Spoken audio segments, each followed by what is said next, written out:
Last year, Kawasaki stretched out the Teryx 750, adding in a number of significant updates to the engine, chassis, and suspension, creating the all-new Teryx 4.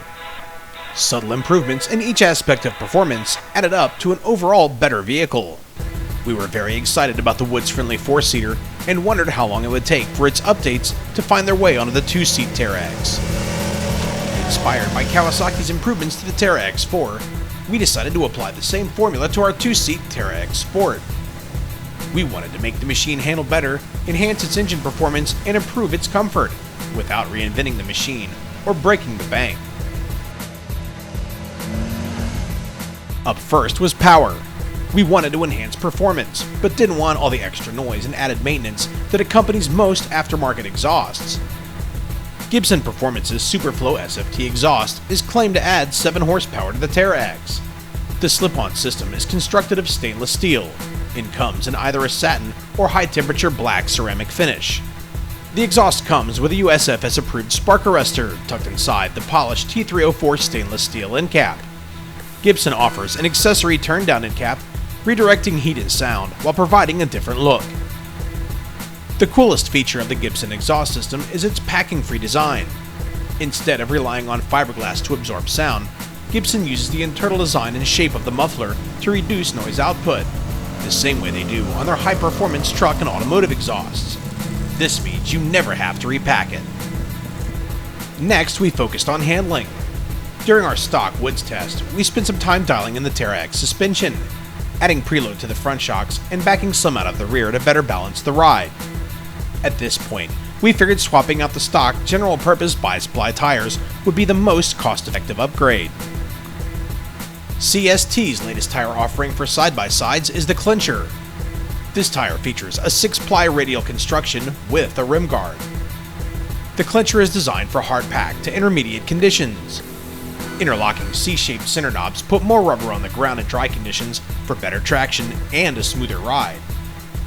The shoulder knobs are spaced further apart to provide better bite in softer conditions. We were reluctant to go up from the stock 26/8/12 front and 26/10/12 rear tire sizes.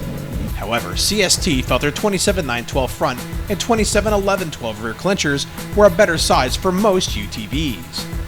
We have tried larger tires on 4x4 ATVs in the past with mixed results, but decided to give them a shot anyway. The Teryx 4 received new anti-cinch seat belts, which allow a small amount of give in the shoulder belts. Our 2-seat Sport model doesn't enjoy this feature, and you know it when traversing looped-out terrain. The easiest way to remedy this is to install a set of 4-point harnesses. Super ATV offers 2 styles of harnesses, one with an automotive-style closure, and the ones we use, which feature a quick-release latch system on the lap belt, and an upper closure to keep the shoulder straps from riding down your shoulders. The harnesses feature 2-inch straps with built-in shoulder pads. There are adjustments in the lap belt, shoulder straps, and in the strap that attaches to the roll cage, allowing you to dial in their fit to your body style. After ordering our harnesses, we realized that the Teryx doesn't have a crossbar on the cage to mount them to. UTVGiant.com sells a harness bar for the Kawasaki Teryx and Yamaha Rhinos that bolts right up to the cage in minutes. The bar features steel construction and mounts to the cage with half-circle clamps and 4 large Allen head screws per side. Built-in belt guides can accommodate up to 3-inch straps. They keep the harness bar shoulder straps in line with the occupants.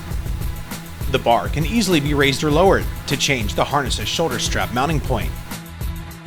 While browsing Super ATV's website, we came across their UTV steering wheels. The 14-inch wheels feature a cool Euro styling and are available in a number of color options with faux carbon fiber accents. The red one was a perfect match for our Kawasaki's cage, so we figured why not bolt one up. For our test, we headed to Bill's 491 Off-Road Park, located in Crittenden, Kentucky.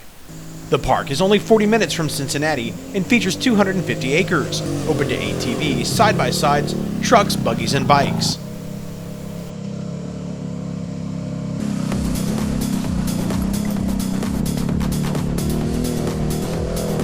When we fired up the Teryx, we were greeted by the Gigbson exhaust low rumble. It sounds meaner, without the ear-bleeding sound output we've heard on some pure race systems. The increase in power was most notable in the lower end and mid-range. This helped the Teryx get out of the hole and accelerate out of turns more easily, with the added rotating mass and slightly taller size of the CST tires. Under deceleration, we did notice some popping.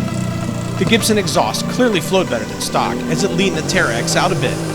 You'll need to rejet or add an aftermarket fuel management system with a richer map to take full advantage of this exhaust. When you switch out tires on a machine, you are usually trading one thing for another. With the Clinchers, we gave it very little for a surprising improvement in overall handling. Small bumps were notably dampened thanks to the tire's radial construction. Their slight increase in overall height allowed them to roll more smoothly across logs, rocks, and other obstacles. We were surprised how easily the Teryx steered with the Clinchers, and bump feedback to the steering seemed lessened. In hardpack conditions, the tire's performance is superb. We aggressively negotiated some tight trails, scattered with mud holes, where the Clinchers easily found traction even in two-wheel drive. We managed to get the rear end spinning on a slippery creek bank and in a section of the creek with some deep sand, but a quick switch to four-wheel drive was all that was necessary to get things hooked back up and driving. We expected the tire's taller size to make the Teryx feel more top-heavy. However, the reduction in tire roll actually made the machine feel more planted on side hills and entering corners.